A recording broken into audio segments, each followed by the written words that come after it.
नाजरीन, MCN news के programme agenda में आप तमाम का इस्तकबाल है। आप सभी जानते हैं कि इस वक्त असेंबली इलेक्शन का माहौल है, गहमा गहमी है, और इस एजेंडा प्रोग्राम में हम मुख्तलिफ असेंबली हलकों से अपनी किस्मत आजमाने वाले उम्मीदवारों से आपकी मुलाकात करवा रहे हैं। आज हमारे मेहमान हैं औरंगाबाद सेंटर से वंचित बहुजन आघाड़ी के नामजद करदा उम्मीदवार जावेद कुरैशी साहब। जावेद कुरैशी साहब, इस प्रोग्राम में सबसे पहला ये सवाल है कि आपका एजेंडा क्या है?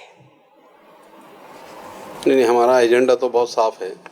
वंचित बहुजन आघाड़ी का एजेंडा ये है कि सत्ता में भागीदारी उन लोगों को मिले जो इस मुल्क के दबे कुचले लोग हैं, जिनको जो है बड़ी जातियों ने दबा के रखा है, और वो माइनॉरिटीज़ जिनको जो है सत्ता में भागीदारी नहीं है, वो माइनॉरिटीज़ को सत्ता में भागीदारी मिले। यानी SC, ST, OBC और माइनॉरिटीज़ के लोगों को, माइनॉरिटी के लोगों को जो है इसमें भागीदारी मिले। ये जो है वंचित बहुजन आघाड़ी का साफ एजेंडा है। जावेद भाई, अभी आप जो है तो गुज़िश्ता में कई मरतबा म्यूनिसिपल कॉरपोरेशन में भी जो है तो शहर की नुमाइंदगी कर चुके हैं जी, और यहाँ की सियासत में आपका एक बड़ा अहम रोल रहा है जी। MIM को आगे बढ़ाने में भी आपका एक काफ़ी किरदार था जी। और उसके बाद में हमारी जो सियासत है, शहर की जो सियासत है, यहाँ से कई जो है तो अच्छे लोग भी जो है तो डॉक्टर रफ़ीक ज़करिया जैसे लोग जो है तो हमारी नुमाइंदगी कर चुके हैं। तो आपको क्या लगता है कि इन असेंबली जो हमारी 15वीं असेंबली का जो तो इंतखाब होने जा रहा है, तो हमारे शहर के क्या मसाइल थे, असेंबली में उन पर आवाज़ उठानी चाहिए थी, और क्या मसाइल रह गए हैं जिस पर हमें आवाज़ उठाना है? देखो, आज जो सबसे बड़ी तकलीफ़ औरंगाबाद शहर की अवाम को है, वो तकलीफ़ है पानी की, वाटर की। पानी का ऐसा मसला है कि मैं जब कारपोरेटर था तो स्टैंडिंग कमेटी का मेंबर भी था। तो स्टैंडिंग कमेटी में जब पैरेलल लाइन का प्रस्ताव आया तो वो प्रस्ताव 325 करोड़ का प्रस्ताव था। 325 करोड़ रुपए के अंदर वाटर की पानी वाली पाइपलाइन पैठन से औरंगाबाद आने वाली थी, बड़ी पाइपलाइन, जिसकी एक साइज़ 1400 mm थी और एक साइज़ 700। यानी आज हमारे पास जो पानी आ रहा उससे सीधा डबल की पाइपलाइन का वो प्रस्ताव था, 325 करोड़ का। लेकिन हम देख रहे हैं कि जो लीडरशिप ने जो है यहाँ पर करप्शन का लंगा नाश किया है, वो 325 करोड़ का प्रस्ताव वो 2740 करोड़ पे अब चले गए। यानी आप अंदाज़ा करो कि 2400 करोड़ से ज़्यादा की रकम जो है अब ये 12 साल में, यानी वो पैरेलल लाइन को नहीं लाने के अंदर जो महंगाई जिस तेज़ी से बढ़ी, तो 2400 करोड़ रुपए ज़्यादा अब हमको जो है ये पाइपलाइन दे रहा। अब ये पैसा किसका है? ये पैसा हमारा अवाम का है। हमारे एक सुई भी अगर ख़रीदते तो उसका GST देते, वो पैसा अवाम का जो है ये लोगों ने जो है लूट के खा लिए बोले तो चलेगा। लेकिन आज भी जो है शहर के अंदर पानी नहीं हुआ। आज शहर में 10 दिन आड़ पानी आ रहा है, 8 दिन आड़ पानी आ रहा है। तो ये 10-12 साल में जो है, ये जब से प्रस्ताव मंजूर हुआ, जब से ये काम जल्दी क्यों नहीं हुआ? इसमें अड़चन कितनी आई? और अगर अड़चन आई तो उसको क्या 12 साल 15 साल लग जाएंगे क्या? तो ये सवाल जो है, सबसे पहला मुद्दा हमारे शहर में इस वक्त जो है अवाम को साफ़ सुथरा और डेली पानी देने के लिए देने की ज़रूरत है, जो पिछली जो है लीडरशिप ने शायद इस औरंगाबाद शहर में नहीं करी। तो मेरा मकसद ये है कि मैं सबसे पहले अगर असेंबली के अंदर जाऊं तो मैं ये कोशिश करूंगा कि हमारे शहर में पानी का सही नज़्म हो, पानी एक दिन आड़ दो या डेली पानी लोगों को यहाँ मुहैया हो। और मैं कोशिश करूंगा कि MLA बनते ही जो है ये 6 महीने में या 1 साल के अंदर इंशाल्लाह जो है वैसे भी जो है तो म्यूनिसिपल कॉरपोरेशन ये दावा कर रही है कि मार्च तक जो है तो जो न्यू वाटर सप्लाई स्कीम है उसका काम मुकम्मल हो जाएगा, तो और शहरियान को जो है तो बिला नागा जो है तो रोज़ाना आप जब भी जाएंगे, आप जब भी जाके कारपोरेशन के अधिकारियों से बात करेंगे, कारपोरेशन के अधिकारी यही बोलेंगे कि हम मार्च में कर रहे हैं, हम अप्रैल में कर रहे हैं, हम नवंबर में कर रहे हैं, हम दिसंबर में कर रहे हैं, लेकिन ये आज तक उनका अप्रैल, नवंबर, दिसंबर आया नहीं। तो आप उनकी बातों का भरोसा नहीं कर सकते। हाँ, लेकिन अगर लीडरशिप मजबूत रही, लीडरशिप पायेदार रही, उसके अंदर उतनी सलाहियत रही कि उसके शहर के काम को वो अपना फॉलोअप दे के जल्दी कर सकता, तो फिर वो काम जल्दी हो सकता है। यहाँ लीडरशिप भी सोई हुई है, अधिकारी तो अधिकारी है, उनका काम ही है वादे करते रहना और जवाब देना। नहीं, जाहिर है एक और एक मसला ये है कि जो पानी का जो टैक्स है, वाटर टैक्स जो म्यूनिसिपल कॉरपोरेशन चार्ज करती है, तो शायद ही पूरे महाराष्ट्र में हमारी म्यूनिसिपल कॉरपोरेशन पहली कॉरपोरेशन है जो सबसे ज़्यादा वाटर टैक्स वसूल करती है और महीने में 3 या 4 दिन जो है तो पानी सप्लाई करती है। इसको आप किस नज़र से देखते हैं? तो हम लोग जब कारपोरेटर से, जब तक हमने पानी का टैक्स नहीं बढ़ा दिया, यानी मैं अगर जब तक कारपोरेशन में एज ए कारपोरेटर था, जब भी टैक्स बढ़ाने की बात आती थी तो हम उनको यही कहते थे कि आप पानी का सही नज़म कर लो पहले, उसके बाद पानी का टैक्स बढ़ाए तो हम लोगों को जस्टिफाई कर सकते कि भाई पानी का टैक्स, आपको पानी रोज़ाना मुहैया हो रहा तो आप पानी का टैक्स देने में आपको अड़चन नहीं। लेकिन एक तरफ तो आप जो है टैक्स बढ़ाने की बात करते, दूसरी तरफ पानी पहुंचाने की बात नहीं करते। हमारी कोशिश ये रहेंगी कि अगर टैक्स बढ़ता भी है तो पानी आपको डेली मिले, लेकिन हमारी कोशिश ये रहेंगी कि जो महाराष्ट्र के जितने इज़ला है उन इज़ला में क्या टैक्स की नौयत है उनको हम सामने रखेंगे और उसके बाद हमारे शहर का टैक्स हम बढ़ाने के लिए बोलेंगे। नहीं, कारपोरेशन वालों का ये कहना रहता है कि भाई हम no profit no loss basis पर पानी सप्लाई कर रहे हैं, हम प्रॉपर्टी वाटर टैक्स उतना ही चार्ज करते हैं जो हमको एक्सपेंडिचर आता है। और ये हमारी बदकिस्मती है कि हमको जो तो जायकवाड़ी से औरंगाबाद शहर को पानी लाना पड़ रहा है, तो जायकवाड़ी जो है तो अगर समझिए जोग्राफियाई एतबार से आप देखेंगे तो वो डाउन लो पे है और हमारा शहर जो है तो ऊपरी हिस्से में है। तो जायकवाड़ी से औरंगाबाद तक 2 मरतबा आपको पानी लिफ्ट करना पड़ता है। तो पानी लिफ्ट करने के लिए जो है तो जो इलेक्ट्रिक चार्ज लगता है वो काफ़ी ज़्यादा हो जाता है। तो जब आप कारपोरेटर थे या और हमारे पास की जो इंतज़ामिया है, म्यूनिसिपल कॉरपोरेशन की इंतज़ामिया है, उन लोगों ने जो है तो ऐसा कोई इंतज़ाम करने की कोशिश क्यों नहीं किए कि भाई औरंगाबाद के करीबी जो है तो हमारा जो है तो पानी का ज़ख़ीरा हो या ऐसा कोई डैम बनाया जाए जिसको जो है तो लिफ्ट करने की नौबत ना आए, ताकि जो है तो इलेक्ट्रिसिटी चार्जेस कम हो सके। पहले हमारे पास ज़ख़ीरा था, हरसूल का तालाब हमारे पास ज़ख़ीरा था, बहुत पुरानी बात बता रहा हूँ आपको। तो हमको मैक्सिमम पानी हरसूल से मिल जाता था उस वक्त। अब पानी यहाँ आबादी बहुत तेज़ी से बढ़ गई, इंडस्ट्रियल एरिया तेज़ी से बढ़ गए, तो औरंगाबाद शहर बहुत फास्टेस्ट डेवलपमेंट सिटी हो गया हमारा। तो इसलिए यहाँ पर जो है अब तरजीहात बढ़ गई है। तो पानी को लिफ्ट करना आज की बात नहीं। जब डॉक्टर रफ़ीक ज़करिया साहब ने जो है पैरेलल लाइन यहाँ पे वाटर के लाइन जायकवाड़ी से औरंगाबाद के लिए लाए थे तो पानी आता था बराबर, एक दिन में पानी आता था हमको। और पानी 1 घंटा नहीं आता था हमको, पानी 4-4 घंटे हमारे पास चल नहीं था और डेली चलता था। और बाज़ इलाके तो हमारे ऐसे है कि हमको ग्रेविटी से पानी आता था, वहाँ को मशीन की ज़रूरत नहीं पड़ती थी। जैसा मैं जहाँ रहता हूँ वहाँ का बताता हूँ, सिटी चौक का और फिर उसके बाद पुराने शहर जितने हैं, यहाँ पानी को पंपिंग से पानी नहीं पहुँचाता था। यहाँ जो मलिक अंबर का जो टेक्निक थी वही टेक्निक से जो पानी पूरे शहर में पहुँचता था। अब आबादी बढ़ने की वजह से बहुत सारे मसाइल हैं, तो ठीक है, अच्छी बात है, लेकिन पानी कैसा पहुँचाया जाए, जैसी तेज़ी से आबादी बढ़ रही है उस तेज़ी से हम पानी कैसा पहुँचाया जाए, ये इसके ऊपर गौर व खौस होगा। टैक्स वैक्स एक तो दूसरी मायर है, लेकिन सबसे पहले लोगों तक पानी पहुँचना चाहिए, ये बहुत इम्पोर्टेंट है। लोगों तक पानी पहुँचना चाहिए और हमारे शहर की आबादी बहुत तेज़ी से बढ़ रही है। अब जब हम आबादी की बात करते हैं तो यकीनन जो है तो नौजवानों की तादाद भी जो है तो बहुत ज़्यादा बढ़ रही है। हमारे पास में अच्छी तालीम तो मिल रही है, लेकिन नौजवान जो तालीम हासिल करते हैं उन्हें उस हिसाब से नौकरी हासिल करने के लिए, मुलाजिमत हासिल करने के लिए औरंगाबाद के बाहर पूना, बेंगलोर, हैदराबाद, इन सिटीज़ में जाना पड़ता है ताकि उनको जो है तो अच्छा मीन्स स्कोप मिल सके। वो स्कोप्स जो मेट्रोपॉलिटन सिटीज़ हैं, पूना है, बेंगलोर है, हैदराबाद है, वहाँ है, हमारे पास में नहीं है। तो इसके लिए आप क्या कर सकते हैं? नहीं, अभी देखो अल्हम्दुलिल्लाह औरंगाबाद शहर इस वक्त जो है फास्टेस्ट इंडस्ट्रियल डेवलपमेंट सिटी है, इसको तो हम मानेंगे। जैसा हमारे पास वालू जो है, जैसा हमारे पास शेंद्रा है, अभी जो है बिड़कीन का काम चल रहा है। और बिडकीन में मल्टीनेशनल्स बड़ी बड़ी कंपनीज आ रही है यहाँ पर, जो बहुत बड़ी बड़ी कंपनियाँ से ही हम वो कंपनियों से जो है बातचीत करेंगे, यानी नुमाइंदे, अगर एमएलए बन जाए तो एमएलए नुमाइंदा होता और एमएलए उन कंपनियों के मालकान से जो है बात करेगा कि आपको जो रिक्वायरमेंट लग रही है नौकरियों की, वो पहले आप हमारे शहर के लोगों को लीजिए, यानी शहर के उन नौजवान बच्चों को, पढ़े लिखे बच्चों को, जो रिक्वायरमेंट है आपका उनको लीजिए। अगर यहाँ से आपका रिक्वायरमेंट पूरा नहीं हो पा रहा है तो आप फिर बाहर जाइए, तो शायद फिर आसानी, आपको इसमें आसानी होंगी।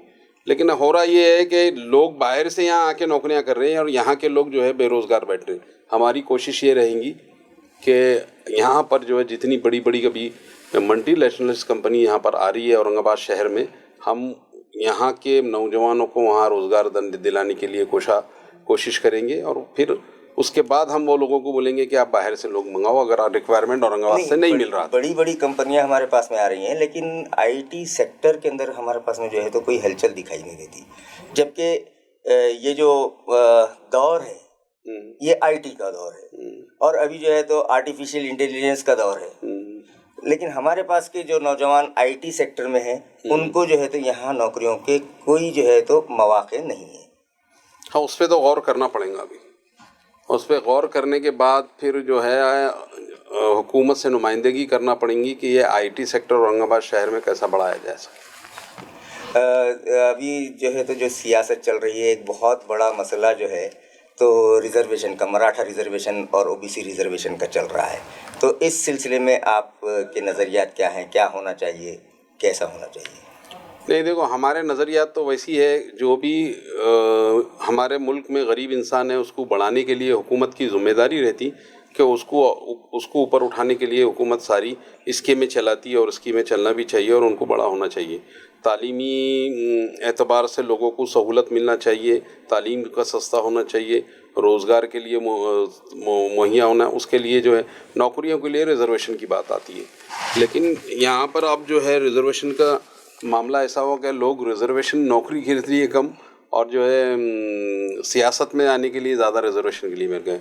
हम चाहते हैं कि मराठा को रिजर्वेशन मिले, जितने गरीब मराठा हैं, हम बोलते हैं कि हम तो ये कहते हैं कि ब्राह्मण्स को भी रिजर्वेशन मिले, जो गरीब ब्राह्मण्स है। ये खुद प्रकाश अम्बेडकर साहब की ये पॉलिसी रही है कि हमारे पास ऐसा नज़रिया है कि हम मराठों को भी रिजर्वेशन दे सकते हैं, ओबीसी का रिजर्वेशन नहीं काटते हुए। यहाँ सवाल ये हो रहा है अभी, और जो झगड़ा मराठा रिजर्वेशन और ओबीसी रिजर्वेशन में यही है कि मराठा ये चाह रहे हैं कि ओबीसी के रिजर्वेशन में से हमको रिजर्वेशन मिले। इसका मतलब ये है कि ओबीसी का हक मारा जाए और फिर आपको दिया जाए। तो ये हम नहीं चाह रहे। हम चाह रहे कि मराठों को भी उनका पूरा हक मिले और ओबीसी के रिजर्वेशन को धक्का ना लगे। इसके लिए प्रकाश अम्बेडकर साहब कोशा है और इसके लिए उनके पास जो है प्लानिंग भी है। और अगर वंचित बहुजन आघाड़ी के उम्मीदवार चुन के ज़्यादा से ज़्यादा अगर महाराष्ट्र में जाते हैं तो इस नुक्ते पे भी इंशाल्लाह गौर किया जाएगा।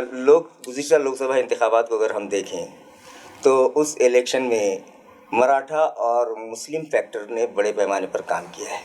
मराठवाड़ा की 8 सीटों में से 8 उम्मीदवार जो है तो मुंतखब हुए हैं महाविकास आघाड़ी के। तो क्या ये मराठा और मुस्लिम फैक्टर असेंबली इलेक्शन में भी काम करेगा?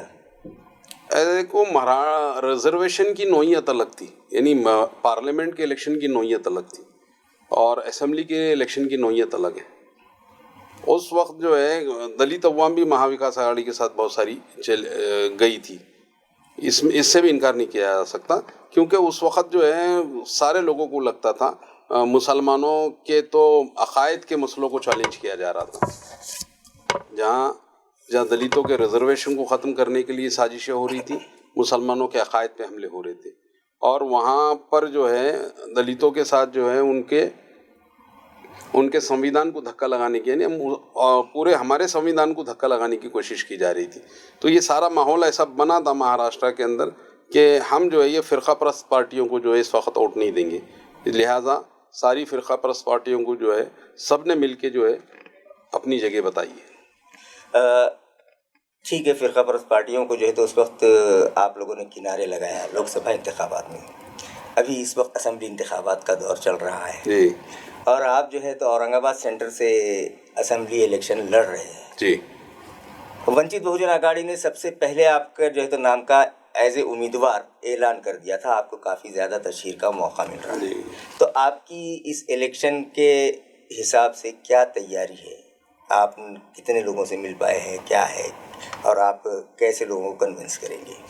नहीं, अल्हम्दुलिल्लाह जो है मुझे प्रकाश अम्बेडकर साहब ने जो है वंचित बहुजन अघाड़ी ने पहले टिकट दिया तो मुझे यहाँ पे तशरीह करने का अच्छा खासा मौका मिला और मैं बहुत सारे शहर के अहम लोगों से मुलाकातें भी किया, उनसे बातचीत भी किया और मैं ये लोगों को, शहर के कुछ अहम लोगों को ये समझाने की कोशिश में लगा हूँ और शहर की अवाम को भी ये ख़ास तौर से जो है वंचित और माइनॉरिटीज़ मुसलमानों के जो वोट है उसको जो है एकजा करने की कोशिश में हम लगे हुए हैं, क्योंकि हम देखते हैं कि 2019 के अंदर पार्लियामेंट का इलेक्शन यहाँ पर जीता गया था तो उसकी बेसिक वजह ये थी कि वंचित का वोट और मुसलमानों का वोट एक जगह आ गया था, इसलिए यहाँ पे कामयाबी हमको नसीब हो गई थी। वही जो 24 का हाल दी गया कि वंचित का वोट हट गया तो हम मुसलमानों का वोट, मुसलमान यहाँ पे उम्मीदवार जो है शर्मनाक शिकस्त से दो चार हो गया।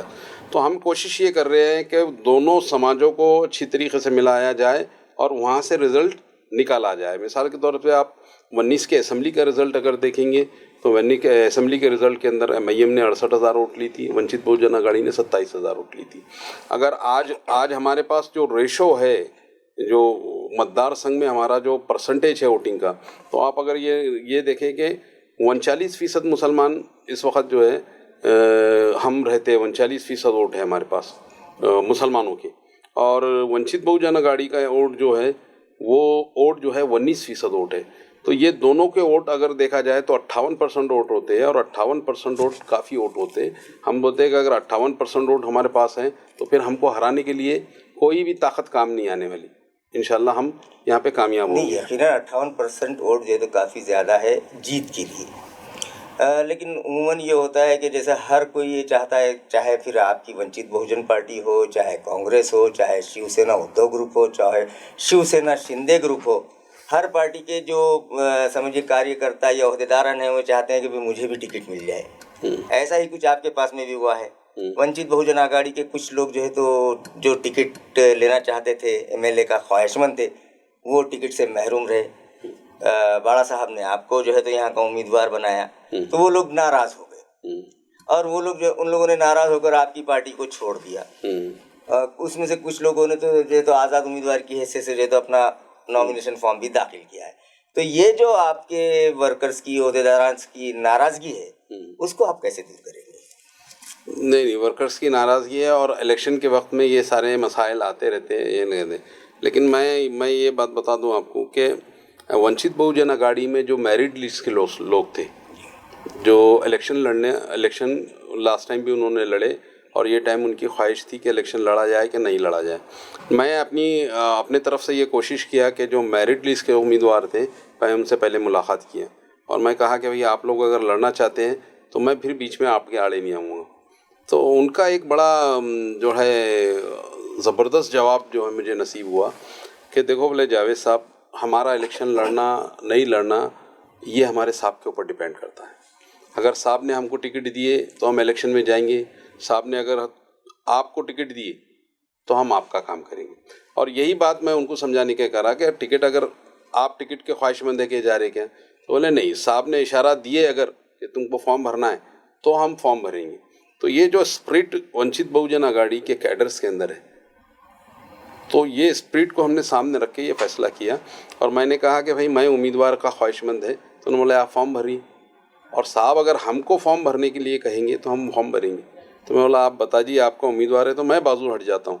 तो लिहाजा नहीं हुआ, बहरहाल सारे लोगों की सहमति से जो है ये उम्मीदवारी दी गई है। इसमें कोई भी, कुछ लोग नाराज़ होते हैं तो नाराज़ होने का उनका हक़ है, पार्टी के अंदर उन्होंने भी मेहनत करे हुए, उन्होंने भी अपना वक्त लगाए, तो उनकी ख्वाहिश थी कि हम वो भी MLA के इलेक्शन में भरे और इत्तेफाक से साहब ने मुझे चुन लिया, उनको नहीं चुना। तो उनकी नाराज़गी है, हम कोशिश करेंगे कि उनकी नाराज़गी कैसे तरीके से दूर हो जाए। इलेक्शन प्रोसेस हमारा आगे बढ़ रहा है जी। कल ही जो है तो नॉमिनेशन दाखिल करने की आखिरी तारीख थी। आपकी कॉन्स्टिट्यूंसी से यानी कि औरंगाबाद वस्ट से तकरीबन 36 अफराद ने जो है तो अपने नॉमिनेशन दाखिल किए। उसमें से तकरीबन 13 लोग जो है तो वो माइनॉरिटी या मुस्लिम कम्युनिटी को बिलोंग्स करते हैं। उसमें से 5 से 7 लोग जो है तो आपकी दलित कम्युनिटी को बिलोंग करते हैं। उसके बाद फिर आपके सामने शिवसेना उद्धव ग्रुप का एक कैंडिडेट है, आपके सामने शिवसेना शिंदे ग्रुप का एक कैंडिडेट है, आपके सामने MIM का एक कैंडिडेट है, उसके बाद में SDPI का एक कैंडिडेट भी आपके सामने आ रहा है और प्रहार जनशक्ति का भी एक कैंडिडेट आपके सामने है। तो 36 कैंडिडेट्स में आप अपने आप को कहाँ पाते हैं और इनका मुकाबला आप कैसे करने जाएंगे? नहीं, हमारा तो स्टैंड ही क्लियर है। देखो, वंचित का एक वोट बैंक है और अब काफ़ी बड़ा वोट बैंक है। ये आप भी महसूस करते हैं कि 19 में जिस तरीके से वंचित ने वोट डाली, फिर उसके बाद फिर पार्लियामेंट के अंदर इलेक्शन में अभी 24 में जो है अफसर खान को जिस तरीके की वोट डाला गया, फिर 19 के इलेक्शन में अमित भुईगढ़ साहब को जिस तरीके का वोट डाला गया, तो एक वोट बैंक तो हमारा वंचित का मौजूद है। हमारे अब वंचित ने जो है इस बार जो है मुस्लिम उम्मीदवार को जो है यहाँ पर टिकट दी, इसलिए कि ये दो कौमों को एक जगह मिला के जो है सीट को आसानी से निकाला जा सके। तो हमारी कोशिश ये रहेंगी कि हम जो है वंचित बहुजन अघाड़ी का वोट माइनॉरिटी में मुसलमानों को वोट को एक जगह किया जाए और ये पॉलिसी के तहत जो है पार्लियामेंट में जिस तरीके से सीट निकली थी इंशाल्लाह असेंबली में इसी तरीके से सीट निकलेंगी। अच्छा, एक 36 उम्मीदवार हैं आपके सामने, उसमें शिवसेना उद्धव ग्रुप भी है, शिवसेना शिंदे ग्रुप भी है, MIM भी है। तो आप क्या समझते हैं कि आपका मुकाबला इन तीनों कैंडिडेट्स में से किसके साथ में है, या कोई और अपक्ष उम्मीदवार से आपका मुकाबला है? नहीं, हमारा मुकाबला कोई ना कोई पार्टी से तो होगा। अब किससे होगा ये 3-4 नाम तो इसके अंदर है कि भाई जो है मैं समझता हूँ कि देखो, एक जो है शिवसेना शिंदे ग्रुप से एक मजबूत उम्मीदवार है जो हर यहाँ से 2-3 बार MLA रहे हैं। उसके बाद उद्धव ठाकरे साहब के ग्रुप से जो है शिवसेना का एक मजबूत उम्मीदवार है, वो भी जो है यहाँ पर अपनी कोशिश करेंगे। ये 2 लोगों में से हमारी उम्मीदवारी, इन लोगों में से किसी से एक से फाइट हो सकती है हमारी इसमें। तो हमारी कोशिश है कि इन ये फ़िरका परस्त पार्टियाँ हैं, ये दोनों भी, इन फ़िरका परस्त पार्टियों को हम कैसा नहीं, शिवसेना उद्धव ग्रुप को आप कैसे फ़िरका परस्त कहते हैं? वो तो महाविकास आघाड़ी के साथ में आ गई। फ़िरका परस्त तो है ना। औरंगाबाद का नाम तब्दील किसने किया?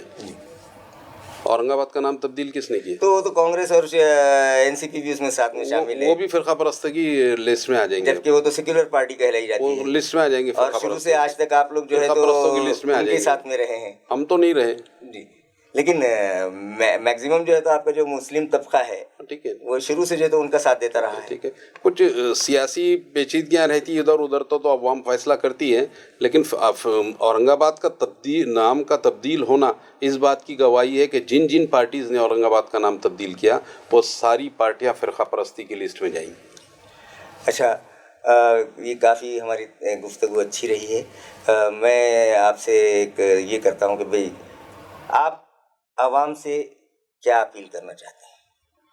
मैं आवाम से ये अपील करना चाहता हूँ कि ख़ास तौर से उन दबले कुचले अफराद से जो इस वक्त जो है काफ़ी जुल्म का शिकार हैं, उन सारे लोगों से ये गुजारिश करना चाहता हूँ कि आप आइए वंचित अघाड़ी के साथ जुड़िए और फिर जो है उनको जो मौका दीजिए वंचित अघाड़ी के लोगों को कि वो आप लोगों की नुमाइंदगी जो है असेंबली में कर सकते। औरंगाबाद की सारी अवाम से मेरी गुजारिश है कि जिन हालात से आप इस वक्त इस शहर में आपका गुज़र बसर हो रहा है, उनसे बाहर निकलने के लिए हमको जो है आप एक मौका दीजिए इस औरंगाबाद की तरक्की के लिए।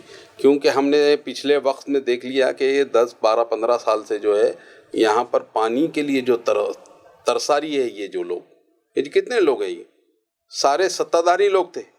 इससे पहले जो है उद्धव ठाकरे साहब के साथ जो MLA और MP थे, लेकिन उन्होंने पानी का मसला आज तक हल नहीं करा।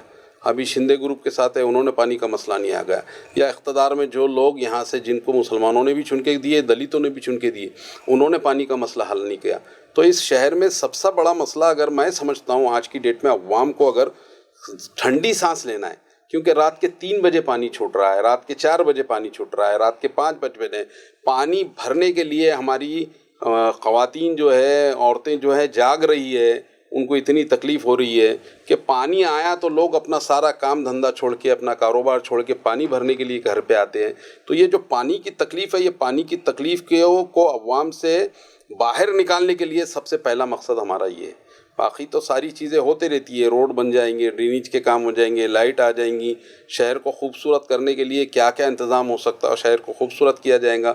बड़ी बड़ी इंडस्ट्रीज़ औरंगाबाद शहर में आ रही, उन शहर में औरंगाबाद के हम नौजवान लोगों को कैसा रोज़गार मुहैया करा सकते हैं, इसके ऊपर अच्छी खासी पॉलिसी बनाई जा सकती है। ये सारी चीज़ें इंशाअल्लाह हम जो है अब अपने इस एजेंडे में रखेंगे कि वो ज़्यादा से ज़्यादा जो है लोगों तक पहुँचे, कि हम कैसा लोगों को, अवाम को जो है सहूलत मुहैया करा सकते हैं। और ख़ास तौर से जो उनका बेस नीड है, उनकी जो ज़रूरियात है उनकी, वो ज़रूरियात पे हम कैसा पूरा उतर सकते, ये भरोसा दिलाने के अंदर हम, ये भरोसा दिलाने के लिए हम अवाम के बीच में जा रहे हैं। तो शहरियान नाजरीन, ये थे वंचित बहुजन आघाड़ी से औरंगाबाद वस्त के उम्मीदवार जावेद कुरैशी साहब, जिनका कहना है कि औरंगाबाद में सबसे बड़ा जो मसला है वो एक संगीन मसला है पानी का, और मुंतखब होने के बाद वो इस मसले को हल करवाने के लिए हर मुमकिन कोशिश करेंगे। इसी तरीके से रोज़गार भी एक मसला है, लेकिन हमारे शहर में बहुत सी मारूफ कंपनियां, मल्टीनेशनल कंपनियां आ रही हैं, जिसकी वजह से किसी हद तक हमारे नौजवानों का रोज़गार का मसला हल हो सकता है। इसके अलावा जो भी बुनियादी सहूलतें हैं उन्हें पूरा करने के लिए वो वंचित बहुजन आघाड़ी की जानिब से पूरी कोशिश करेंगे और असेंबली पहुंचकर आप लोगों की नुमाइंदगी करेंगे। नाजरीन, दस्तूर हिंद ने हर हिंदुस्तानी शहरी को वोट देने का बराबर हक दिया है, और वोट आपकी एक बहुत बड़ी ताकत है। हम MCN के ज़रिए सभी वोटर से ये अपील करते हैं कि वो आने वाली 20 तारीख को बेखौफ व ख़तर होकर अपने वोट का इस्तेमाल करें और अपनी पसंद के उम्मीदवार के हक़ में राय करें। इसी के साथ हम आपसे विदा लेते हैं। आइंदा फिर किसी और उम्मीदवार के साथ आपकी मुलाकात करवाएंगे MCN के एजेंडा प्रोग्राम में। खुदा हाफिज़।